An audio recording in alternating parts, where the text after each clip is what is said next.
Good afternoon and welcome to the Institute for Human Sciences for probably our first event of the fall of this year. I'm very glad and honored that we kick it off with the first Europe's Futures Fellowship Colloquium.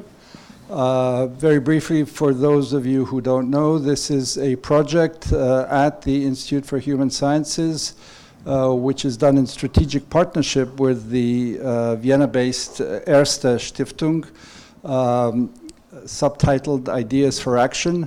We rounded off our first year last June, and the way it works is that we invite fellows to spend the year on this project. During the month of September, they are in residence here at the Institute.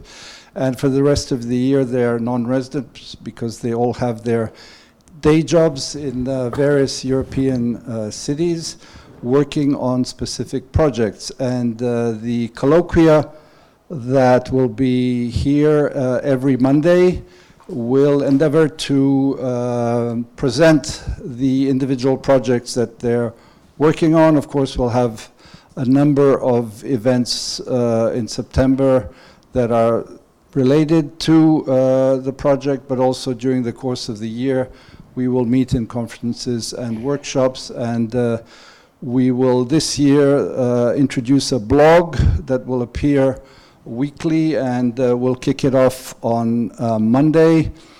Several of the fellows have already sent in their first pieces, and so we hope that also that we'll be doing a podcast with the fellows. So in tune with the times and the needs for impact of this fellowship, we will be doing a number of other things, but to be announced also later. So I'm very happy to introduce two first fellows this Monday. The first is Grigorij Mesežnikov, who comes to us from Bratislava.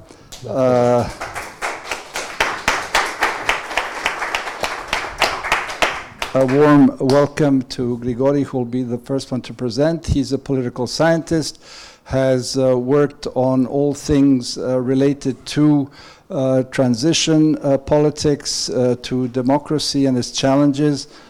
He just gave me his latest production, a co-edited volume with Jacek Kucharczyk on The Phantom Menace, the Politics and Policies of Migration in Central and Eastern Europe. This will be in the library in a few days. Today he will talk about illiberalism in this part of the world, the case of Slovakia in particular. I think he has a PowerPoint presentation. Each of the fellows has about an hour, and at the end of it you will all be invited to join us for our usual wine and cheese downstairs in our refectory. I'd also like to mention that this is being broadcast live through YouTube, and will also be up on the YouTube IWM YouTube site for you to watch to find out those details that you missed as you were thinking of something else during the talk or the discussion.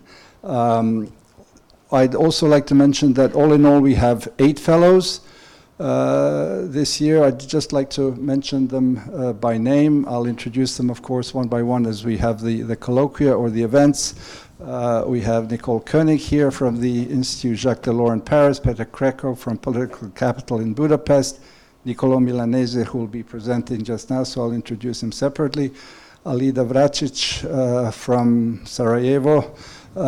In the back of the room, Bernd Marin, who is a Viennese-based social scientist. We also have Isabel Ioannidis, who's from Cyprus originally, but she's Brussels-based, linked to both the university there and to European institutions. She is speaking today at a conference on a new start for EU foreign policy. That is why she is not with us, and I'm missing someone. Leszek Jazdowski, thank you very much for the souffleur. And he is from Łódź in Poland, where he runs a festival called not the Hunger Games, but the Freedom Games. And he is involved in that, so he will be here with us on Monday. So without further ado, Grigorij, please take the floor. Thank you very much, Ivan, for this kind introduction. Really, I'm very pleased to be here.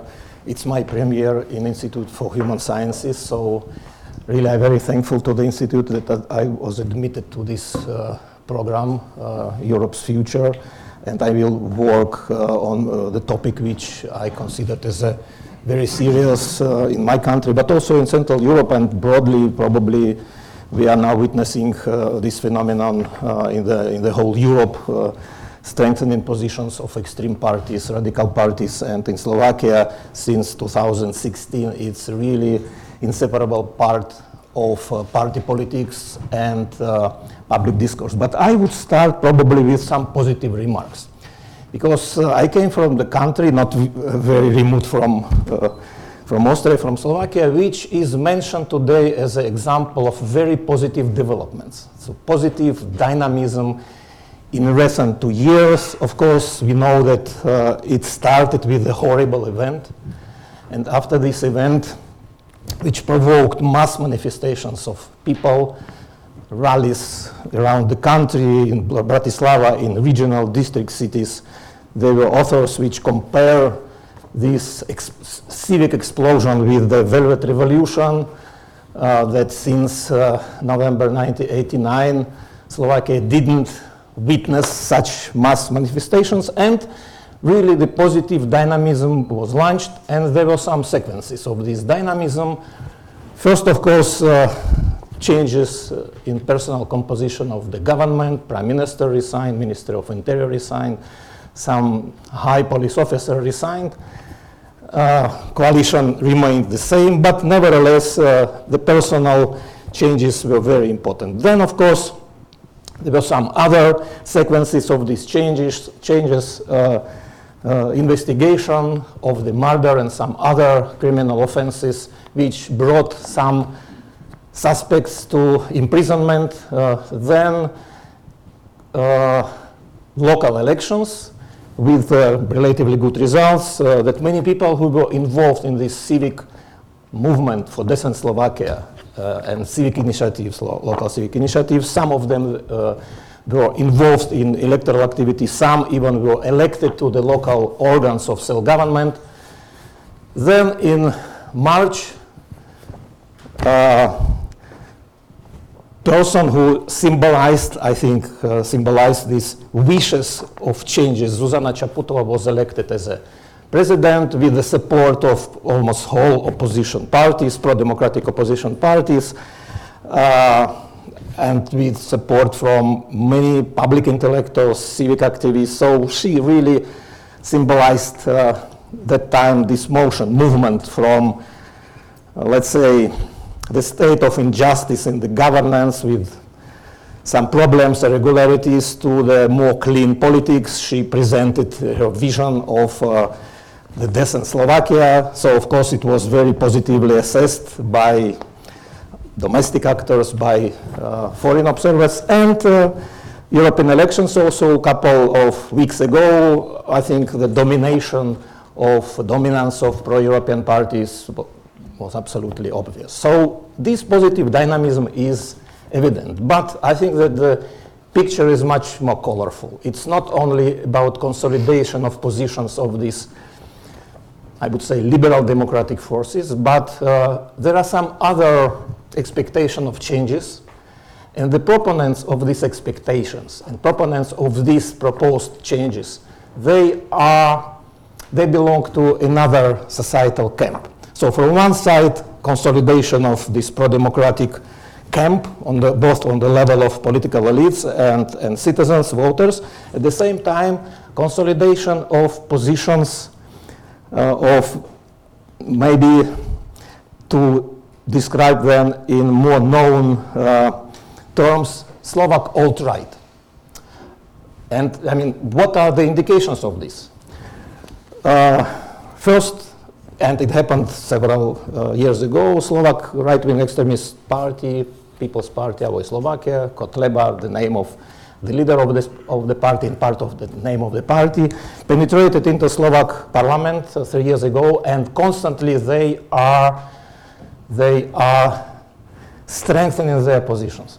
Then in presidential elections, which happened happily led to election of maybe the best possible candidate in post-communist history of Slovakia for this position, won. But the representatives of so-called Slovak alt-right, both gentlemen, the former chair of Supreme Court, Mr. Harabin, and Kotleba, the leader of this party, together, they gained more votes than the second mainstream pro-European candidate in this election. So only because these two gentlemen failed to come to agreement about their common approach, otherwise, one of them would be in the second round.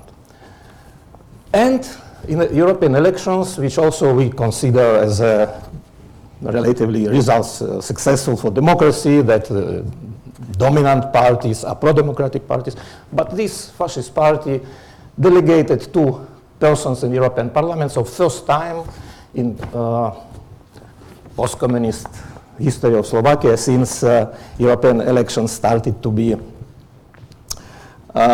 held in Slovakia. Representatives of extremist party are now in European Parliament. So how to treat this? From one side, positive development. From another side, we see that some very disturbing trends and facts on the scene. My project is about one narrow aspect, but I think very important aspect of rising the right extremism in Slovakia. But I think that in some points it can be relevant for other countries. So my hypothesis is that not only the ethno-politics and social deprivations, which are frequently mentioned, and of course I will also show you some facts in my slide presentation which are confirming this, that these 2 factors are very important for rising the right-wing extremism.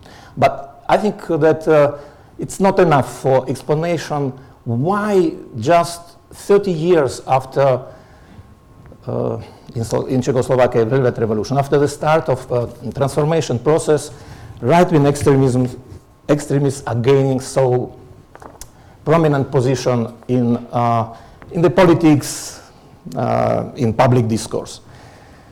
And my hypothesis is that apart of these 2 factors, also something substantial is boosting or energizing or encouraging activities of right-wing extremism, and this factor is just this illiberal regression of democracy, which official title of my project, Illiberal Regression of Democracy as an Opportunity for Political Extremism. So all these irregularities, failures in democratic governance, insufficient fight against corruption, competition between liberal Democrats and mainstream populists, in which mainstream populists, who are not extremists, but they are trying to weaken pro-democratic, liberal democratic, democratically oriented political forces, they are creating better conditions for the extremists. So it will be the output of my project, substantial paper explaining this. Our institute several years measured the quality of democracy in the country, and coincidentally, a big part of this period of time which we analyzed, it was a time of ruling coalitions formed by mainstream populists, national populists, social populists. So we elaborated a methodology in which we every quarter, so there were quarterly reports in which we measured and released rating of quality of democracy in the country. So now we have I have some good background, factual background, how in the situation in which right-wing extremists were in marginal position, how they succeeded to gain this support. And just to remind you, looking back to the whole 3 decades of transformation, in Slovakia, if we are speaking about ethno-politics and social deprivation factor, that at the beginning of transformation really Ethno-politics were absolutely dominating. The separatist movement in Slovakia led to separation of Slovakia from Czech Republic, so dissolution of Czechoslovakia, the social deprivation, the launch of economic reforms really brought big problems to society, 20% unemployment, many other indications of really worsened social and economic situation. And that time, in the country, right-wing extremists simply, they existed as an opinion stream, but it wasn't politically relevant stream. And today, in much more better social conditions with ethnic politics, which is of course still very present in discourse, but nevertheless, comparing to the situation, let's say 25 years ago, really big differences. So now probably I will show you, I will start with the probably most disturbing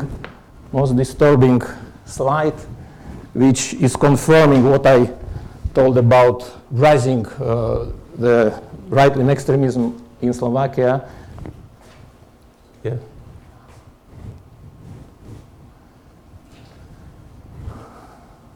Don't worry, my PowerPoint presentation will be short. Maybe it will be 7, 8 slides, no more, maybe 9. No more than 9. Okay. So look to this chart. There is electoral statistics, and you can see how after 2016, or since 2016, right-wing extremist party, what I mentioned, it's Slovak People's Party, our Slovakia, Marian Kotleba's party. How they really succeeded to gain substantial public support. They participated 2 times in elections to the parliament and with insignificant results. And in 2016, you see that really they gained very substantial support, 8%. Then in European elections to European Parliament, first time they participated in 2014, and they really, you see that they have got more than, I think, 12 times more votes in these elections. So elections which were held several weeks ago. In regional elections, for them, 102,000 people voted. It's very important also to take into consideration the difference in voter turnout. So it means that, for example, in these regional elections, approximately half of the potential electorate voted for their candidates to regional governors. So with almost 30% turnout, it means that they have more than 200, maybe 240,000 voters. And when in 2017, Marian Kotleba was defeated as a regional, because he was, in 2013, he was coincidentally elected to position of regional governor in Banska Bystrica, but he was defeated in 2017 by the common candidate of the all democratic parties, let's say. And some very optimistic voices at times said that, look, Kotleba's party is constantly weakening. But I think that they simply didn't realize the difference in regional elections. And I think it's very important for analysis to take into consideration the real statistic, the real votes. So it means that this party is still strong. This party is, I think, today even electorally stronger than in 2016, and this party is definitely going to be again elected in national parliament, and probably even with a better result. So it means that now they became integral part of party system. They are in a very strange situation. Officially, they are not recognized by any democratic parties, but there are some political games which are giving them, maybe not leverage, but giving them positions in which they are more relevant. And of course, it's a problem, but a bit later about this. Now, here you can see some factors which are supportive for rising right-wing extremism in Slovakia. Some of them, I think, they are similar or they can be relevant for other countries, but some are very specific. Multi-ethnic composition of the population, dramatic social situation of Roma minority. I think that it's typical for some other Central European countries, but some differences in history of the country, for example, ideological and political legacy of domestic fascism in 20th century. This party is openly admiring the pro-Nazi regime of President Tiso during the Second World War. Then there are very visible revisionist elements within the established historical science and the public discourse, and it's not related only to the history of Second World War, which is very important. But, and by the way, this revisionism started to be presented in the public discourse earlier than Kotleba's party became a parliamentary party. The first big wave of this revisionism had a place during the government of Smer party, Fico, Robert Fico, Vladimir Mečiar, and Jan Slota, the Slovak National Party. I'm speaking about this deep, I would say, historical revisionism, not the Second World War, but interpretation of ethnogenesis of Slovak nation, the concept that there was so-called old Slovaks in 9th, 10th century, that Great Moravia was in reality the Slovak kingdom and so on. So these elements were present, and I think for some groups of the population it was quite appealing.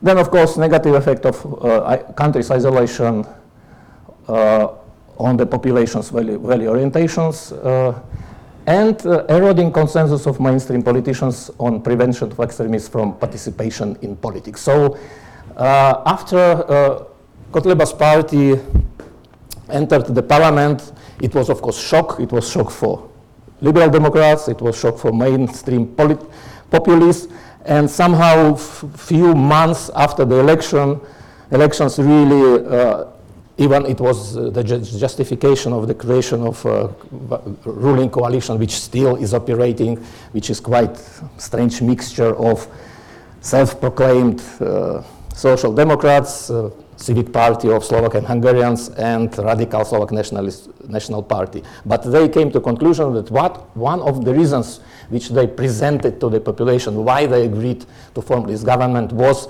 fight against fascism. Yeah, the fascism was mentioned directly, and today it's, I think it's a common sense interpretation of this party, journalists, scholars, politicians, that this party is considered as a fascist. So somehow, at least the naming of the phenomenon is adequate. And then some external factors. First, of course, refugee crisis, which was used by Kotleba's party quite paradoxically before elections 2016. It was probably half a year in which migration issue was the main topic in public discourse and main topic in electoral campaign, but he wasn't the main actor of this spreading the hysteria, anti-refugee, anti-migration hysteria. It was Mr. Fico, Prime Minister Fico, that time, who was the most proactive fighter against illegal or legal any migration, but at the end, the voters considered more authentic Kotleba's party than Smer party. Smer party, the electoral gain was 18% less than in previous elections, but because these two smaller parties, which I mentioned, Slovak Hungarian Party, Civic Party, and Slovak National Party, Fico succeeded to form third time the government. So, and then another external factors, which I think, not only me, but also some of my colleagues, that this Russian authoritarian influence also somehow helped to boost support among the voters, potential voters of Kotleba's party, especially these narratives. These narratives which, and by the way, Kotleba's party and some other extreme right nationalist smaller groups, either with political ambitions or just civic associations, all of them, without any exclusion, which is, I think, quite symptomatic, all of them are pro-Russian. They are presenting views which are consistent with the positions of current government of Russian Federation, and the narratives which are spread by either directly actors of Russian propaganda or their local agents, they are, I think, they're harmful for democracy in terms that, for example, they are propagating the dominance of ethnic factors over the universal principles. So the Slavic brotherhood is more important than membership in European Union and NATO, which are based on universal values. That liberal democracy is not workable, not working concept, and much better is the strong hand based on the law and order and so on. And all these narratives, of course, they are multiplying by the actors of extreme right scene. Then there are some other more concrete factors which also are supportive for extremist politics. They are, I would say, partially more specific for Slovakia, but also, for example, anti-Western views. All these politicians against our membership in NATO and EU. Kotleba's party initiated petition for the referendum about withdrawal of Slovakia from EU and NATO. And of course, and here you can see some positions which are already in this, I mean, several years after this party started to be parliamentary party, they are reflecting the inefficient position of the state. So I will tell more about this at the end of my presentation, but really so far the situation is that mostly, now probably there are some changes, but mostly all these incidents, either individual incidents or representatives of this party or individual members of the party or party as such. So when something happened that at least provoked suspicions that it's not in compliance with law, the state institutions, investigatory organs, they were not very efficient. So they rather tried to not to provoke big debate about this, not to provoke politicians themselves. There were some cases in which, for example, members of local law enforcing organs were quite reluctant in, let's say, investigation of punishment of these cases. And you can imagine that, let's say, in some eastern or central Slovakia's communities in which the population is mixed, Slovak and Roma. And of course, relations, interethnic relations are quite tough, problematic. How people in everyday communication are violating sometimes, not all of them, but some violent persons, how they are treating, for example, Roma co-fellows. Yeah? And in this situation, there were many cases documented by NGOs that local police simply didn't come to help of the people who were assaulted or otherwise even maybe harmed. So, and of course, trends of political radicalization, which is presented in these three, I think, symptoms. The mainstream politicians radicalize their rhetoric. So politicians from mainstream party, they're using today much more radical vocabulary. That radical anti-systemic forces strengthen their position in political scene, what I mentioned, and you saw how Kotleba's party is strengthening its electoral support, and shift towards more xenophobic perception of various social groups, especially minority communities by a large group of the population. And next slide is also quite disturbing. We conducted opinion polls in which we surveyed the social distance of the majority of the population toward different identity-defined groups, ethnic, religious groups, sexual orientations, and some other parameters. And you see how during the less than 10 years, the perception of people about members of other groups really worsened deteriorated. It's classical Bogardu's test. Would you like to have, the question was quite simple, would you like to have neighbors as from Roma family, Muslim family? You see how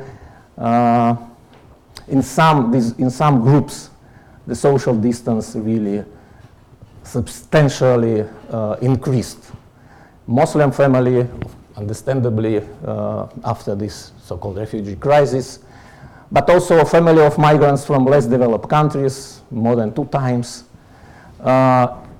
worsened the attitude toward people of so-called non-traditional sexual orientation, against Asian family, even against Jews, which is, I mean, it doesn't have any other explanation than only activities of fascists in the parliament, in the public discourse. Because you can explain, let's say, worsening perception of Muslims or refugees or even people with sexual orientations, different sexual orientations, because there are some conservative social initiatives which are systematically working with this topic, and of course it also can influence the people. But Jews, which is, I mean, Jewish community is almost invisible, and nothing happened in relations between majority population and Jews. No any occurrences, no any incidents, no any even, let's say, involvement of some symbolic Jewish persons in some wrongdoings. Nothing like this happened. And we see that almost 3 times worsened perception or treatment of Jews. And I think the explanation is that fascists, they gained their platform in the parliament. They are spreading this absolutely freely anti-Jewish, anti-Semitic propaganda, and the result is that it became partially, maybe even mainstream. The positive thing is that Hungarian perception of Hungarians didn't change.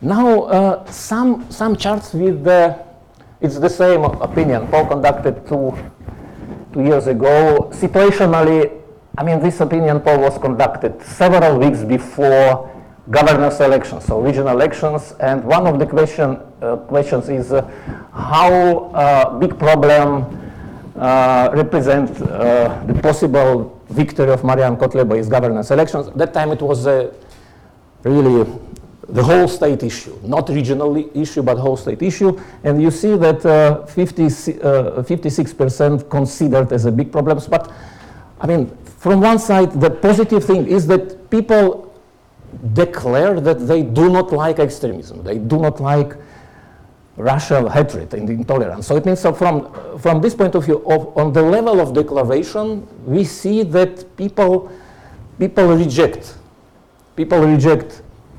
extremism. Of course, extremism has a negative connotation, and it's understandable that people are against this, but I think it's important. But if we look to another questions, then of course we are witnessing a kind of permissive attitude to some activities of extremism. So from one side, for example, in 2017, Prosecutor General filed a motion to Supreme Court with the suggestion to dissolve Kotleba's party. It didn't happen. 2 years later, in April, Supreme Court denied this complaint. But at that time, 50% of the population agreed with the dissolution of extremist party. Yeah? More than 1/3 disagree, and around 1/10 of the population didn't have any opinion. And now this is an illustration of the attitude of people to different type of activities of extremism. So we see still quite high level of permission. So people are less prepared for existence of right-wing extremism as a political party. but disseminating their views or organizing public rallies for spreading these views. I think that in this society is divided, but this share of people with permissive attitude is still quite high. So this is, as I promised, I didn't have very long presentation.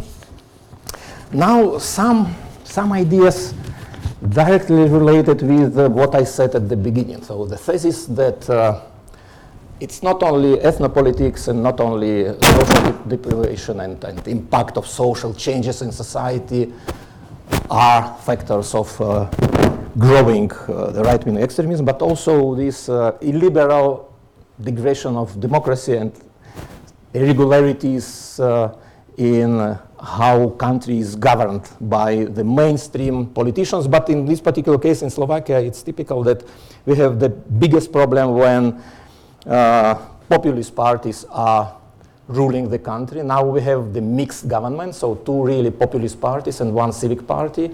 It's for longer elaboration to explain why it happened that this government was formed, but it's a fact that still these mainstream populists are in the power. And now the biggest problem, I think, is that due to this competition between particular political camps, and now we have more or less three camps, two equal, more or less equal concerning their strength and concerning their abilities and opportunity for them to replace each other after elections and really govern the country. And the second and the third camp is still not so potent to be the ruling, but influencing the discourse. So the first is pro-governmental camp, this national populist. Second, liberal democratic forces, liberal democratic parties, different ideological orientations. Liberals, conservatives, civic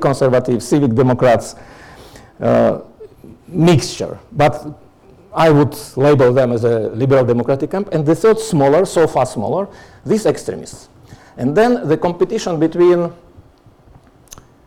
mainstream populists and liberal democrats. And when mainstream populists are in the government, they consider as a more serious and therefore important danger for themselves liberal democratic camp. So they do not consider extremists as a danger for the system. So they care more about their position in the power. They are, during the governance, they are trying to weaken as strong as possible their electoral political competitors, the liberal democrats.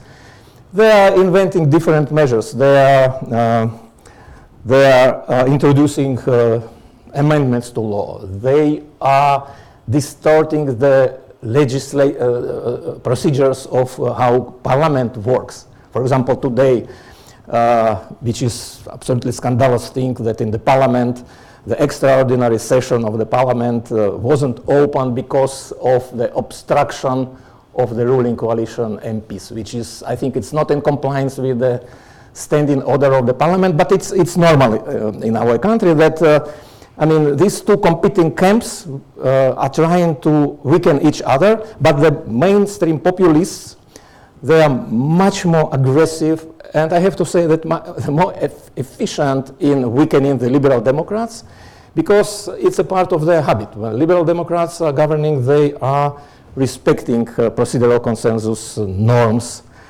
They are justifying their position by values, but the opposite camp is not doing this. And the result is that all these illiberal regressions, again, many examples, they are serving to harm or to weaken liberal democrats, but they are absolutely harmless for the extremists. Only one step was done, or it was an effort to dissolve the fascist party by Prosecutor General, but several months ago, weeks, Supreme Court simply denied.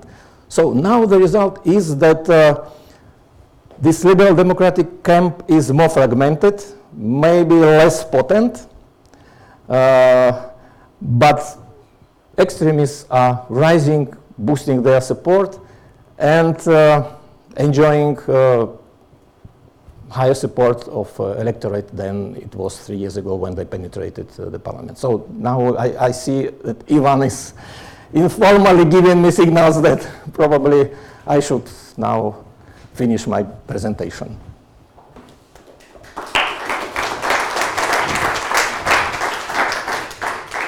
Thank you very much, Grigorij. So much food for thought, and as you said in your introduction, relevant to so many other countries in all over Europe, in many member states, as to the political dynamics between the weakening mainstream, rising far right. I will hold back on my questions, and I have several because I want to open it immediately to the floor. We have about 20 minutes for discussion.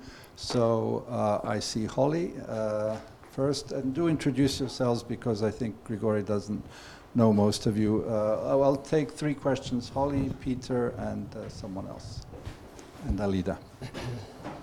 Thanks so much. This was really interesting. I'm Holly Case. I'm a historian at Brown University. I have a couple of questions. One is on your slides about the energies, your slide about the different energies that were driving this movement. Yeah. I was thinking that pretty much all of the categories except the last 2 didn't really answer the question of why now. And the last 2 maybe get to that. I can't remember exactly what they are. Yeah, effective communication of extremists and trends of political radicalization. So the effective communication matter, I'm wondering if you could speak to something that they have changed in their methods. And it makes me wonder, because I'm thinking back to the 1990s, and I'm wondering if the category of extremism existed then, if people would recognize that word as a meaningful word in the 1990s, or whether it became somehow meaningful at the same time that right-wing parties stopped presenting themselves as extremist. You know, started presenting themselves as mainstream parties, more or less, or as having the potential to be mainstream parties. So I'm wondering, you know, first of all, where does this category of extremism come from, and what do people associate it with in their minds? Because when I was looking at these charts that you had of people speaking about extremism, a lot of the media talks about Muslim or Islamic extremism, for example, and so that word could set off all kinds of things that have nothing to do with the far right, for example. And so when does this word extremism come into the political discourse? Mm-hmm. And if you were to talk about the 1990s and you were to ask the same questions, like what do you think the charts would look like for the 1990s? Also, in the course of your talk, you referred to a couple of instances where there were efforts on the part of this or that party in government to dissolve the far-right parties. So, and the Supreme Court basically said no. In that respect, it seems as though part of what you're saying is subtextually is that the Supreme Court is kind of the problem. And so the question is, like, is it that people are making bad decisions, or that they're being sent the wrong signals by institutions that are themselves making bad decisions? Or where is the locus where some of this could change in your mind, and where's the locus where the mistakes are being made? Finally, I find this statistic about the Hungarians very interesting. First of all, that it starts out low. Second of all, that it stays low. I'm fascinated by the fact that not that long ago, in a lot of places, Hungary included, the near abroad was the primary locus of political agitation and thinking about what nationalism is and what it means, and it's not anymore. Like, if you were to try to explain, like, how did that stop being the case, that ethno-nationalism of the near abroad sort or of the domestic minorities sort stopped being relevant for politics? Like, how did that happen and who did it? Mm-hmm. Okay, it's a lot of questions in one question. Yeah, so go ahead. Well, first, why just now? And this effective communication of extremists? I think it was the first question. Yeah, effective communication. Well, they are doing really field work. In elections in 2016, but also it's continuing in other elections, they are literally going to all villages and communities in some regions in which they know that they have potential supporters. In eastern Slovakia, in some districts of central Slovakia. So, and many people are telling that at least now first time we saw the real politicians in our village, that either Kotleba or some of his close colleagues came and met with people. Then what they are doing, they started to do this, and it showed as a very efficient way also in some environments, that after, let's say, natural catastrophe or some problematic situations, they are coming to help. They're coming to, I don't know, to store the waste, for example, in some villages, or they are doing social work. And I think that the problem is also with this, it's for longer discussion. I don't want to really to go deep into detail, but partially it's related, again, it's different question. That people do not consider state as efficient, even if state is really working, providing, we can criticize, but providing normal social conditions, paying pensions, other social allowances, providing different type of services, and people take it as something absolutely normal, something usual. But when extremists are coming to the villages and they're doing something very minor, that people are absolutely amazed that somebody cares about us. What state did before, they somehow overlook, or they simply consider this as a normal. Then extremism. The term extremism started to be used in what I remember in Slovakia in mid-90s.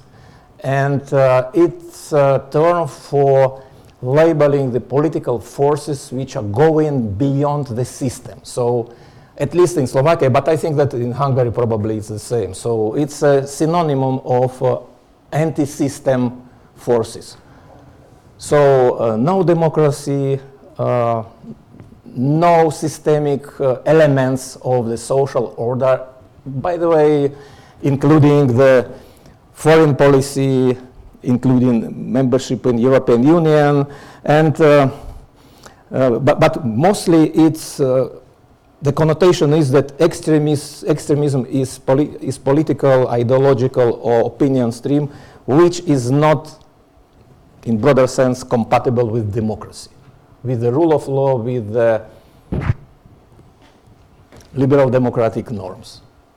And from this point of view, of course, Kotleba's party is an extremist party, but for example, Slovak National Party, which is radical, it's a radical nationalist party, but they are not removing the system. They are not preparing for, they are not proposing any alternatives. They are, by their government, they worsen, of course, the democracy, but they are not removing. And one very important remark, the first Kotleba's party was dissolved in 2006.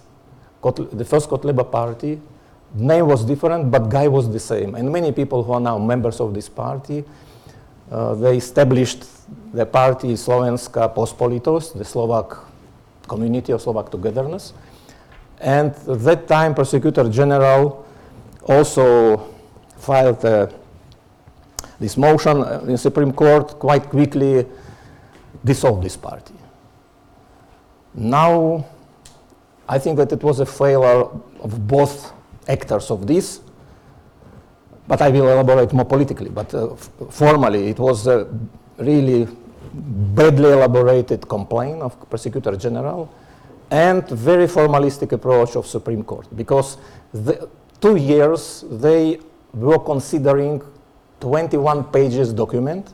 They studied 21 pages document. So only those facts which were collected by Prosecutor General. No any other evidences. I mean, a lot of evidences every day, newspapers, bloggers who are following extremists on the local and regional levels. They are publishing every day, I mean, occurrences related to activities of this party. But Supreme Court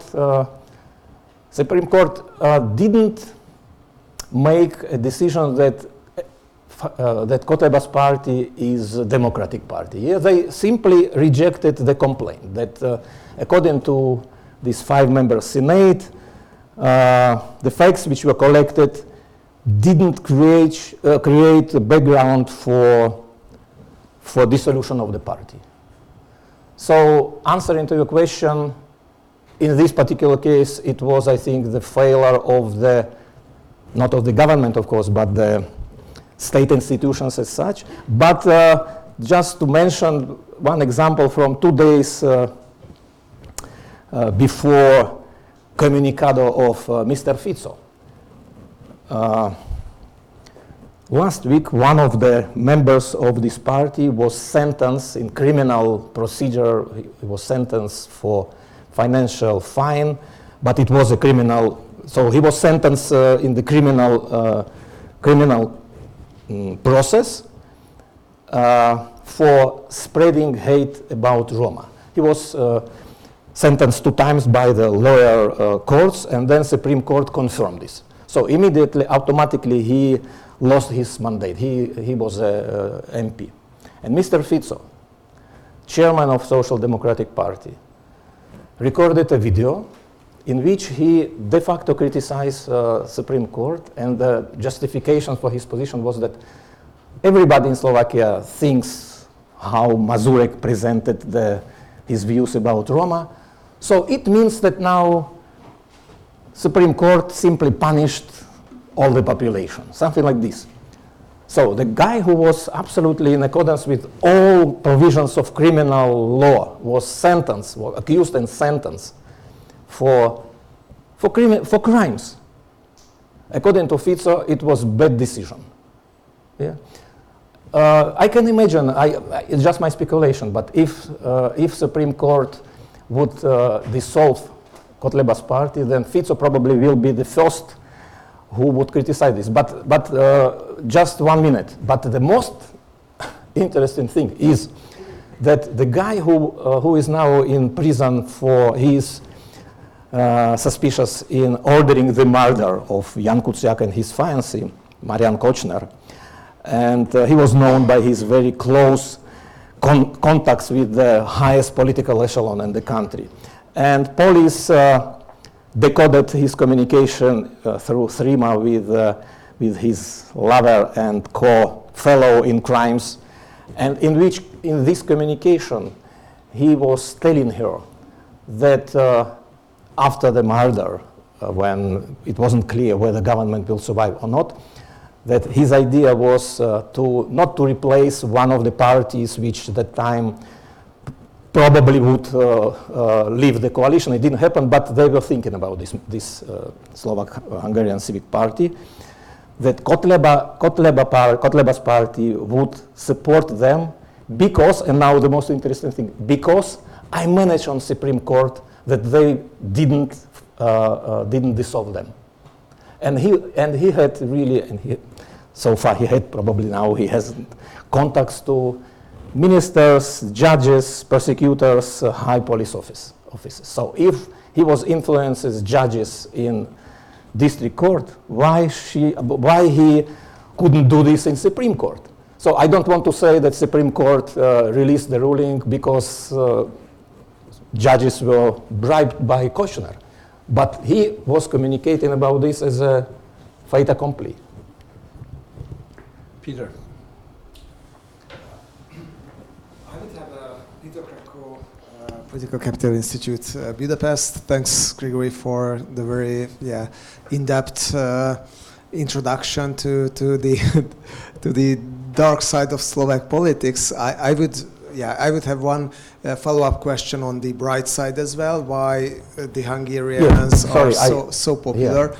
And the second one would be a very specific question. Do you think that this polarization that you highlighted, the rise of the extreme forces and their ideology, and at the same time rise of the progressive forces, is it something that do you expect to happen at the parliamentary elections as well, or so this is a trend, or you think it's like a short-term phenomenon, and there could be, let's say, more positive development as the aftermath of this whole Jan Kuciak murder? Yeah. Maybe I will start with your final question. Yeah, I expect that it will be the trends till the next elections.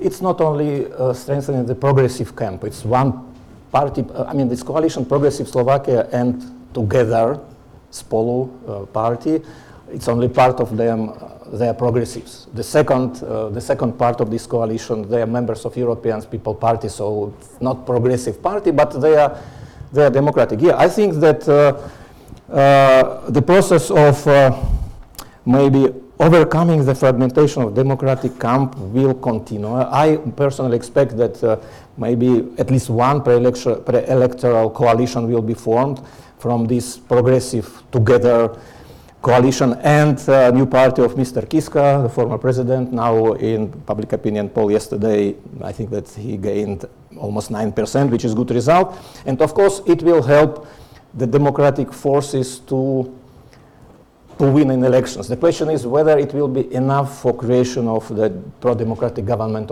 or not. And in this situation, Kotleba is, the presence of Kotleba is complicating creation of the democratic government with the majority.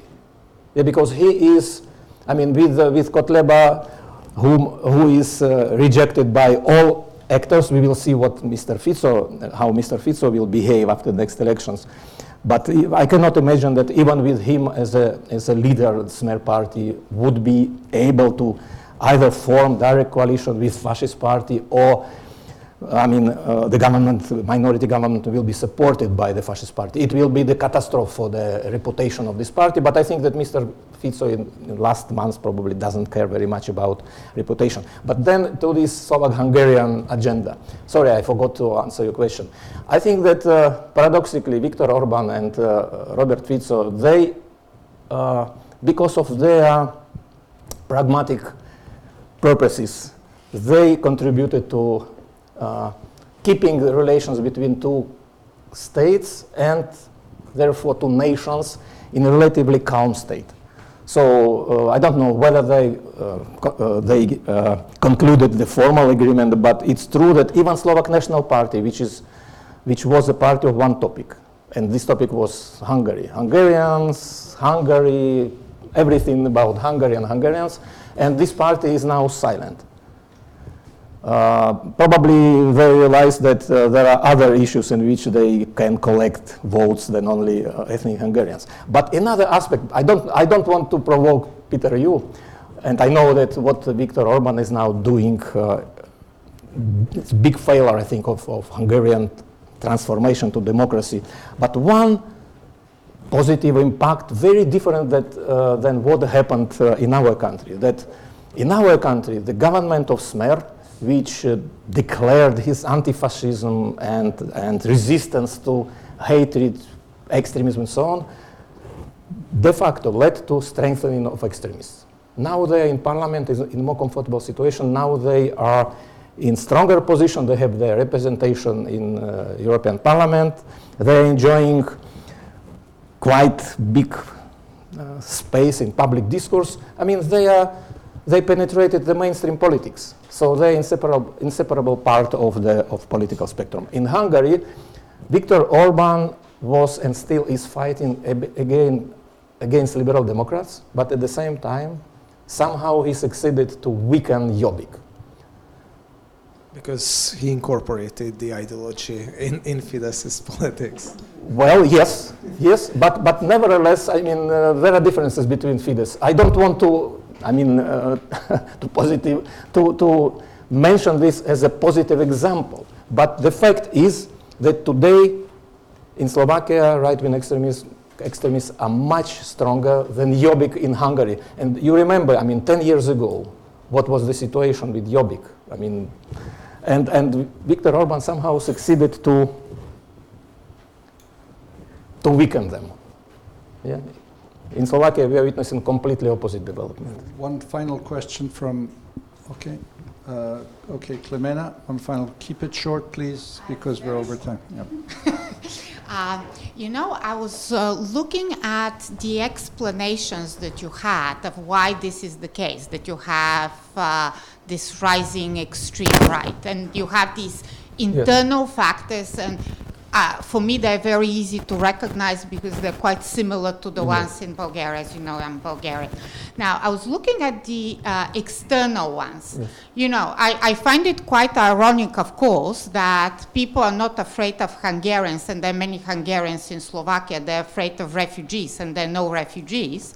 And the refugees don't even want to go to Slovakia, with all due respect. They don't want to go to Bulgaria either. But I was also looking at the other factor there, and you just mentioned it and didn't say that much about it, about Russia's influence. Because if Russia's influence mainly comes in terms of narratives about liberal democracy doesn't work, I mean, surely this is something that resonates with quite a lot of people, and you don't need Russia to tell you that. You know, to me, it sounds a little bit like in the American elections, where so much was done by the Democrats to put the blame on Russia, and everybody felt, well, you don't need Russia to meddle in the elections. You're sort of explaining your own failures by, you know, looking for external factors. I just wonder to what an extent this is an important factor, and in what way. Okay, so, well, it's after the Russian-Ukrainian war, it's a wave, literally, it's a wave of different narratives coming either directly from Russia or through different channels, but I think it originated also in Russia, which are relevant for socio-cultural environment in Slovakia. Similarly as Bulgaria, Slovakia is a Slavic country. So it means that speaking about liberal democracy in this country, it's a bit different than, let's say, speaking about liberal democracy in the United States, in which also there are some considerations how Russians interfered in electoral campaign. But in Slovakia it's different. First, Slovakia was a part of the Soviet bloc. There are local actors which are, from different reasons, they are active part of this influence, this so-called sharp power. They are voluntarily doing this. Then Russia is really very assertive today.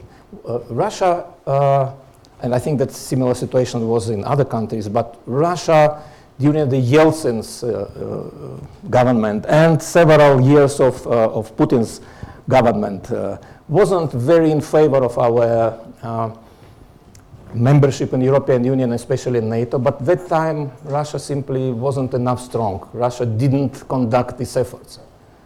But today, speaking about our participation, let's say, in the European Union, because the main idea of Russia's soft power is to disconnect us from the West. And of course, it's a strategic goal of extremists. All of them are against our membership in the European Union and NATO.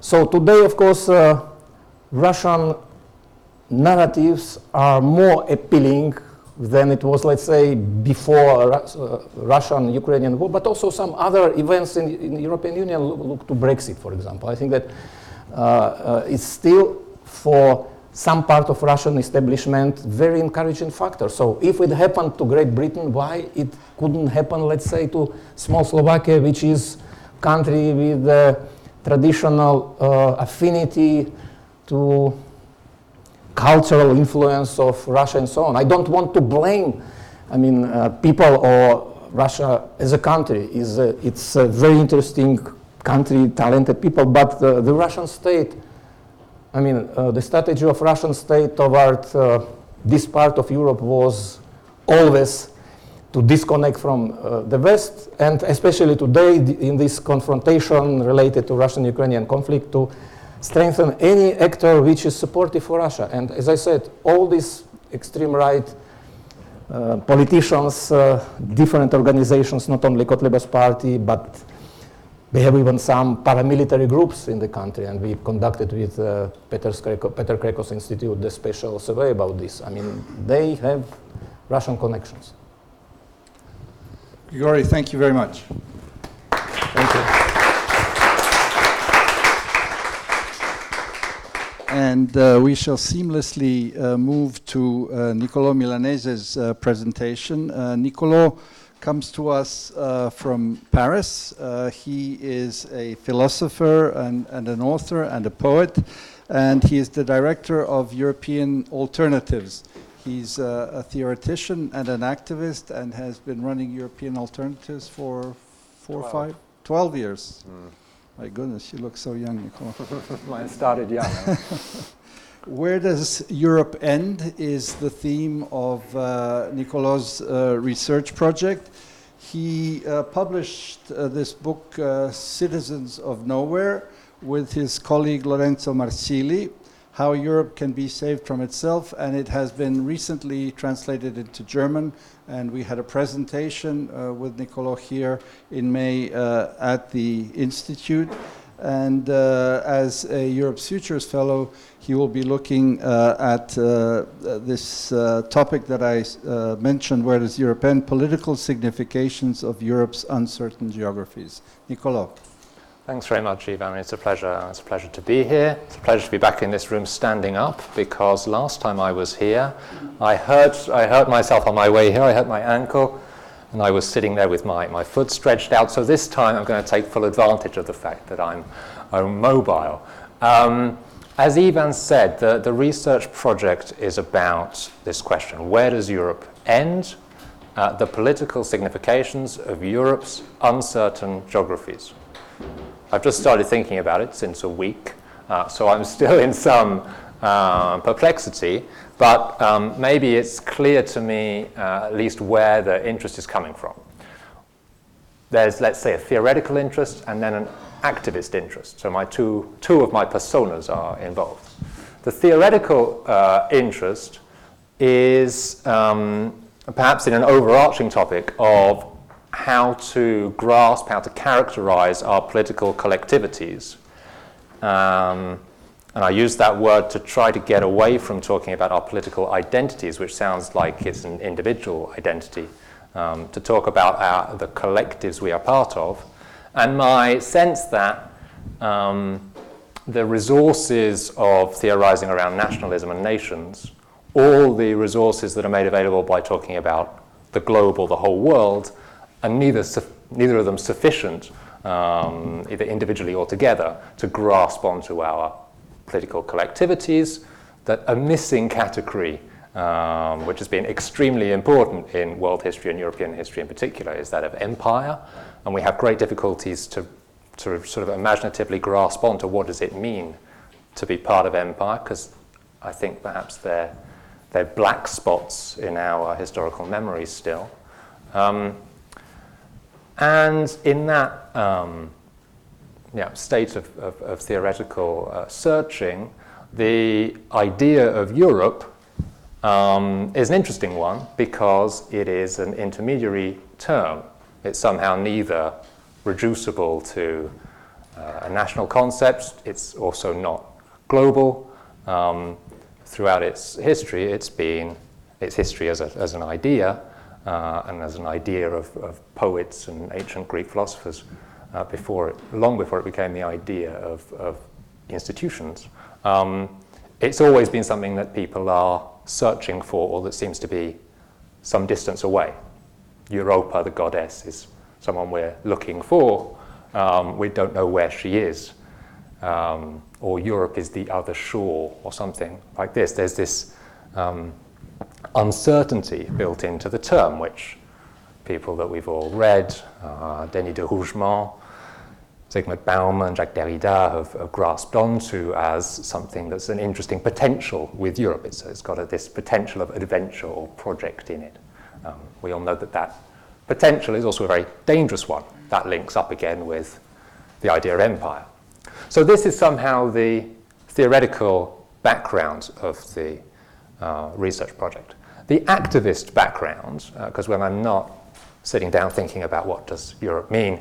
I'm going around the territory we call Europe, talking with people about it and campaigning for various things.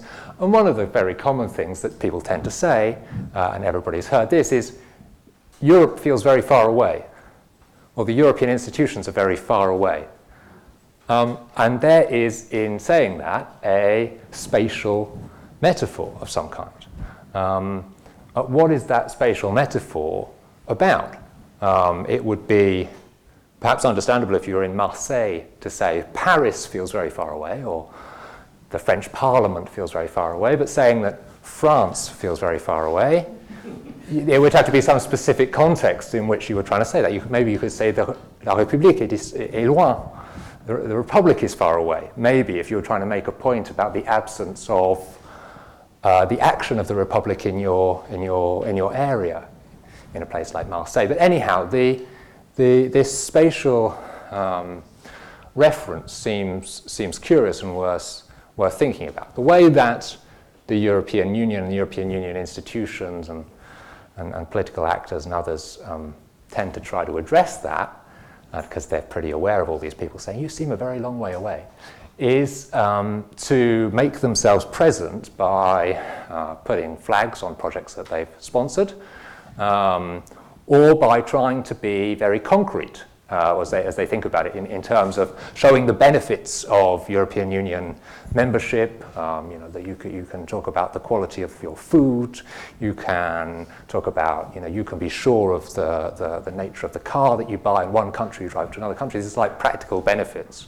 And I'm not sure, as useful as all of those things might be to make Europe less abstract, more concrete, I don't know whether it does anything to address the feeling of its distance. Now, there are probably other reasons that it feels it's very untransparent. There's not talking heads in the same way as a French president to represent Europe. Those factors are surely there as well. But I want to suggest that part of the reason for reaching for this spatial metaphor of it feels far away has got something to do with what great theorist that he was, José Manuel Barroso, called the unidentified political objecthood of the European Union.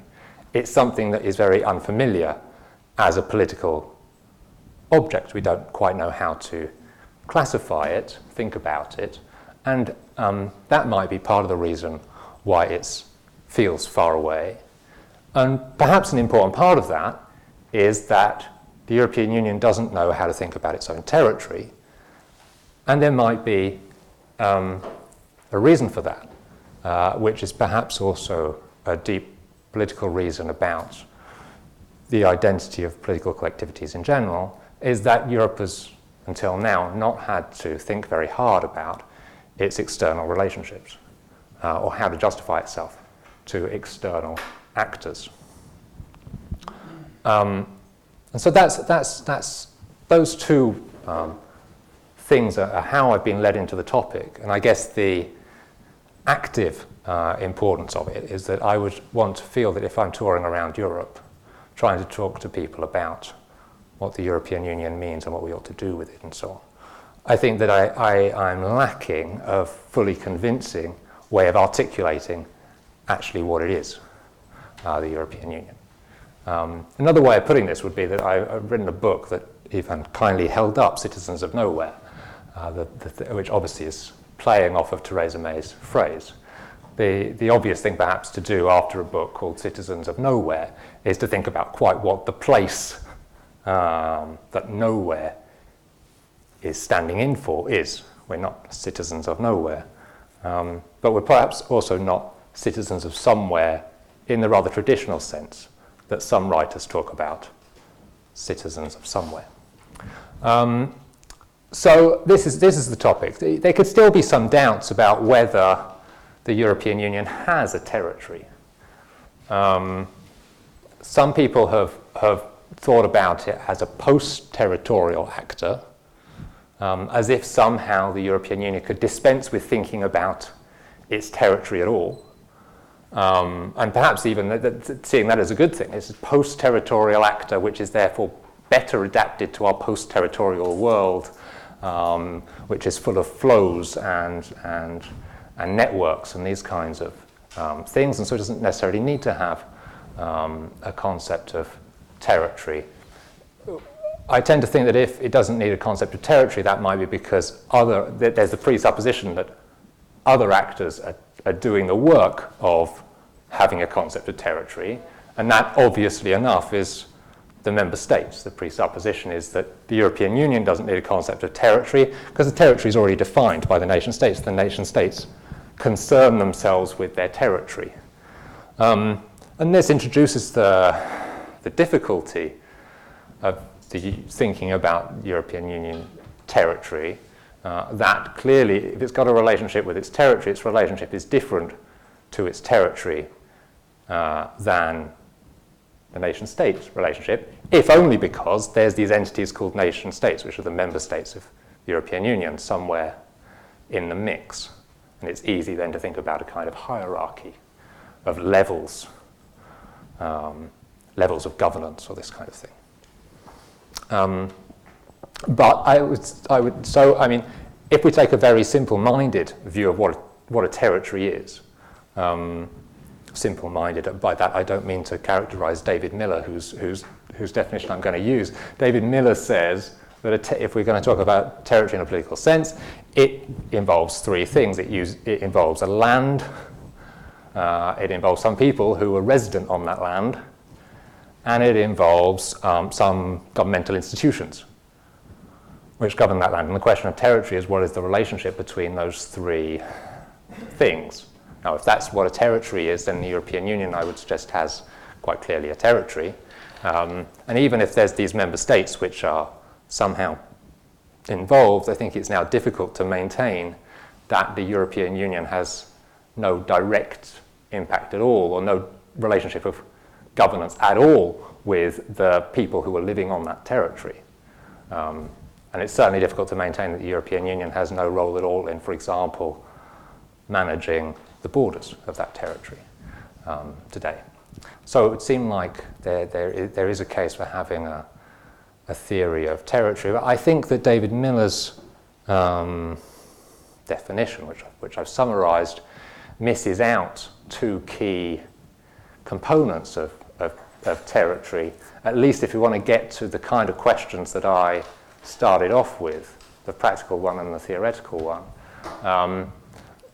That is that in addition to having a piece of land, some people living on the land, and some governmental institutions, one also needs to think about the relationship of that specific piece of land and the specific people living on it with other pieces of land, with other people eventually living on them, and other governmental institutions. So it's a question of the individuation of territory. And one also needs to think about the ways that the territory is represented, conceived, felt, imagined by the people living on the land. They would most likely have an attachment to a particular territory. That's one way of saying that territory is not a kind of replaceable, substitutable good, whereby you could just move people from one territory to another territory. As long as they've got a territory, they're happy. No, people have got attachments to a particular territory, which seems to be linked with their conception of space and feeling of homeness and so on. So this is getting to the questions about Europe feels very far away. It's to do with the phenomenology of the space and how are we going to understand that. So that's sort of an introduction to a theory of territory of the European Union. And I think that the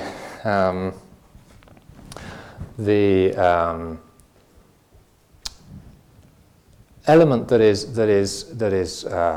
particularly tricky about it is this relationship with the member states, and it goes to the question of empire that I started with, because it would be easy to think, and that's how the European Union announces or narrates itself that there are the member states existing with their territories in advance of the European Union arriving.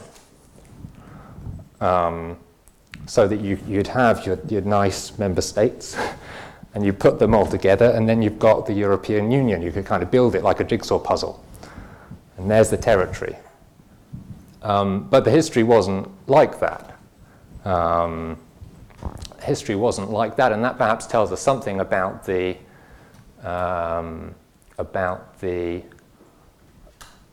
normative orientation, for want of a better word, of the European territory. Firstly, when it was built, in the first days when it was built, as you all know, many of the member states had empires, and so there was decision made about where the borders of what would become the European Union would be, and part of the motivation for the whole project was about how to maintain those member states' colonies. And so the border was implicit, but it's a border that is not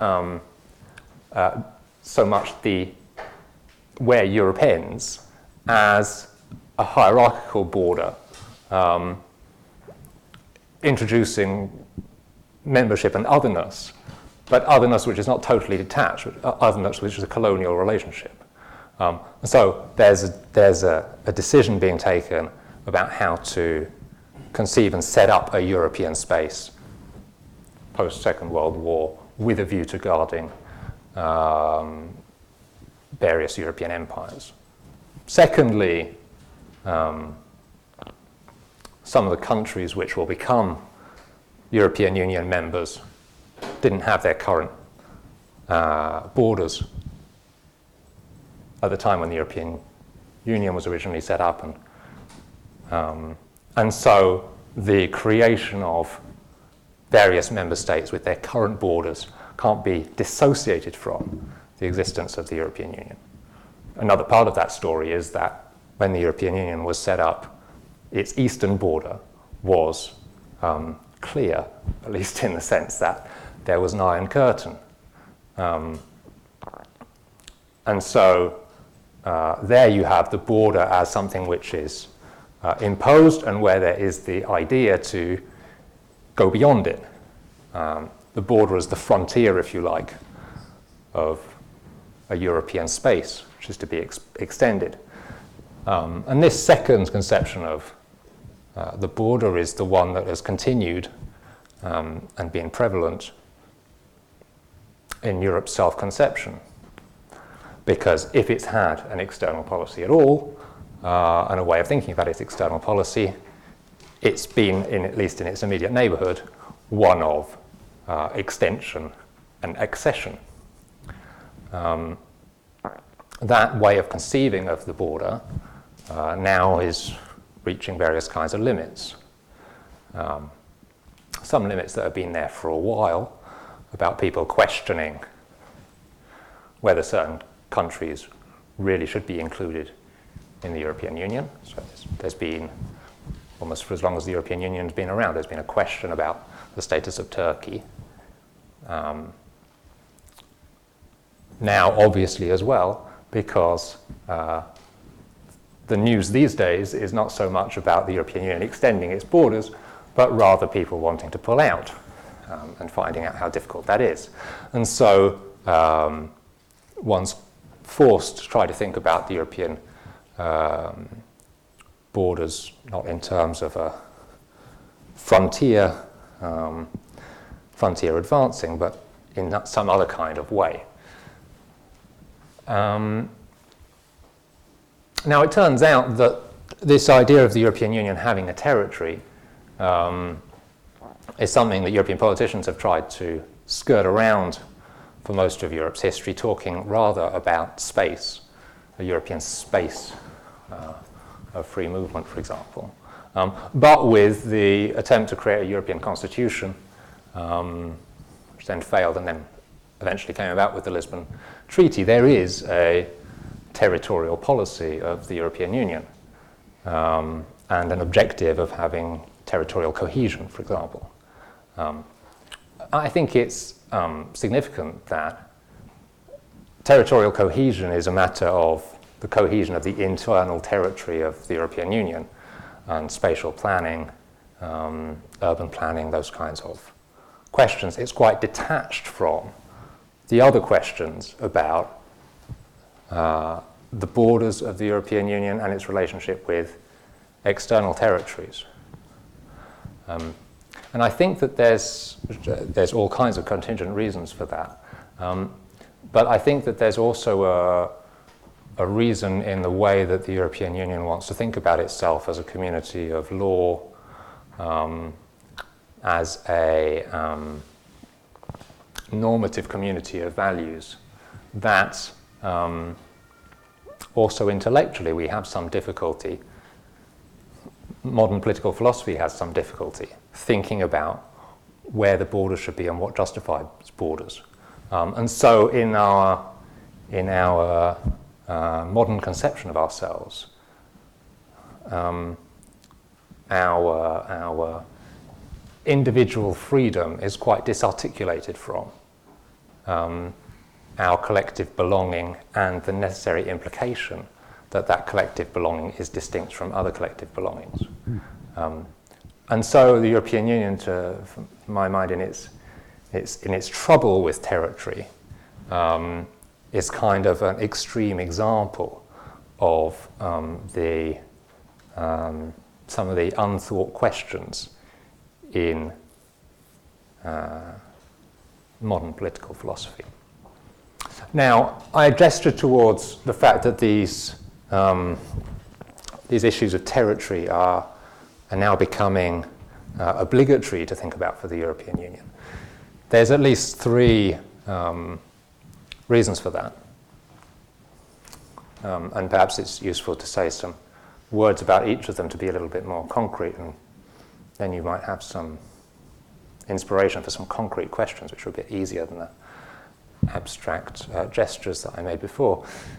Those three reasons are the question of territorial cohesion and how the different elements of European governance, if you want to talk like that, should interact at different levels to implement European Union policies.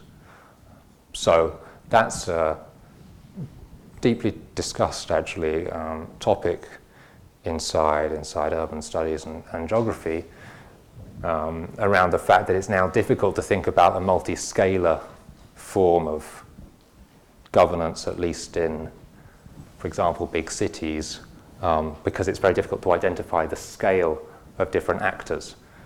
And there's a related discussion about what does European Union subsidiarity mean if you can no longer clearly identify who's the local actor, who's a national actor, who's a European actor, when you're trying to solve specific problems on the ground, as it were. So that's one reason that the question of territory has come back, perhaps urgently now, because the territorial cohesion of the European Union has been so threatened, or felt like it's in a sense of crisis in the context of the euro crisis. So whereas before there could have been some imaginary that there was convergence happening somehow magically, now there's strong divergence, and so the question of cohesion, how are we going to do it, is much more present. The second reason, and perhaps the overwhelming one for the majority of the population, is the migration question, and how migration to the European Union is managed. Quite patently poses questions about the borders of the European Union, how they're conceived, and indeed where they are, because one of the dominant responses of the European Union as a whole has been to, as it said, deterritorialize the borders. And what tends to be meant by that is try to move the border away from the land border, and to put it bluntly, when it comes to migrants, put the problem somewhere else, whether it be in Turkey or in camps in Libya or elsewhere. And part of the point of doing that, surely, has got to do with what I earlier on called the phenomenology of the European territory, that by moving the problem elsewhere, one is attempting to make it invisible, or at least invisible or absent for the European population living on the European territory, because you've moved it to Turkey or to Libya. No one pretends, well, I mean, as some people do pretend that it solves a real problem around people smuggling or so on, but it's quite plainly not about that. It's about moving it out of a mental space of the Europeans and putting it somewhere else. So that's a way of saying that the European politicians do have a working conception of territory that they exploit. So that was the second reason why this question of territory is urgent. And the third reason, which is the most topical, is around secession. So think of Catalonia or Scotland, and how the European Union should deal with that, or wanting to leave the European Union, as the UK is doing. And I think that the UK example, and specifically the questions around the Irish border, but not only the questions about the Irish border, show that the European Union enacts a kind of paradigm shift in what territory means in comparison with the member states. And it shows that quite specifically because Article 50, as now everybody's familiar with, allows the possibility of a member state to leave. And the argument, the core of the argument about the Irish border, but also more generally the sort of mismatch between the way the European Union and its negotiators think about things and the way the UK negotiators want to think about things, is that there is, in talking about the member state being able to leave, the presupposition would be read from the UK perspective that the UK, in its integrity, particularly in its territorial integrity, as understood independently from the European Union and its context, should be able to leave. And as you know from the Irish border case, that's almost impossible to achieve. If by territorial integrity you mean that there should be no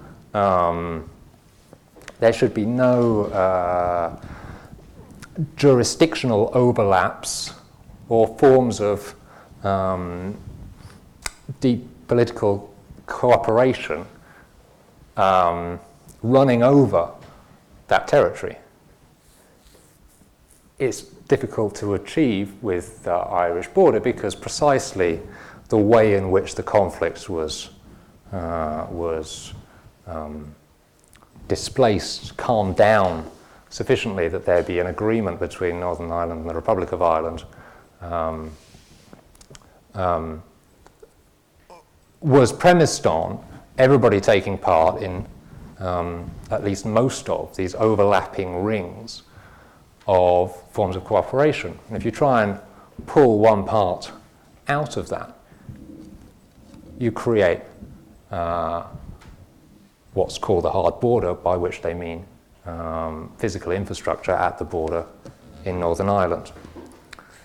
Now, although it hasn't been really applied to the UK case because there's not enough trust in the UK's intentions in leaving the European Union, and also the size of the UK's economy, notably, make it difficult to achieve. The EU has got tools of territorial differentiation at its disposal. So if you look at the case of Cyprus, for example, around about 40% of the territory of Cyprus is not under the acquis communautaire because of the unresolved conflict in Cyprus. And the green line which separates northern Cyprus from the Republic of Cyprus.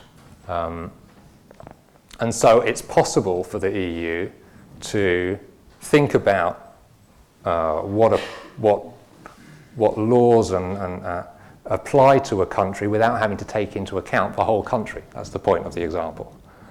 So it shows that the EU is capable of dealing with a conception of territory which is quite clearly distinct from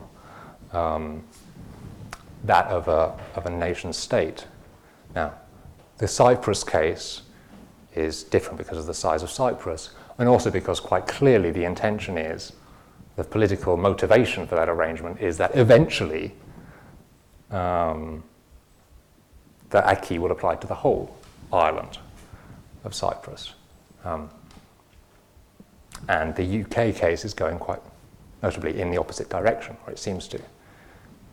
But nonetheless, it's worth thinking about, and it's certainly worth thinking about these coming years when this will continue to be discussed, whether there could be solutions of territorial differentiation with the UK, with, for example, Scotland staying in various forms of European cooperation, and England not, and how that might be set up in a way that, for example, doesn't create a hard border between Scotland and England. And so those three examples of how this territorial question is coming back and is now posed: migration, territorial integrity understood as social and territorial cohesion inside the European Union, and Brexit, which is, if you like, is the moment that the EU is forced to clarify what its relationship with its external borders is, because there is nothing, because the UK is fully integrated. By saying what it means to leave, you're setting up quite clearly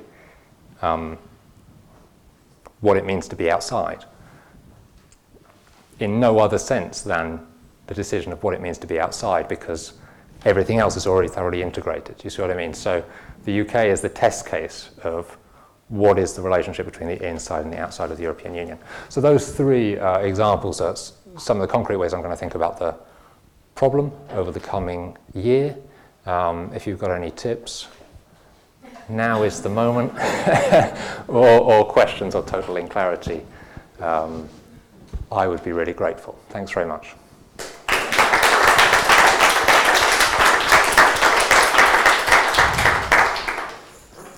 Niccolo, thank you very much for sharing your framework and initial thoughts, and obviously the examples are very patent.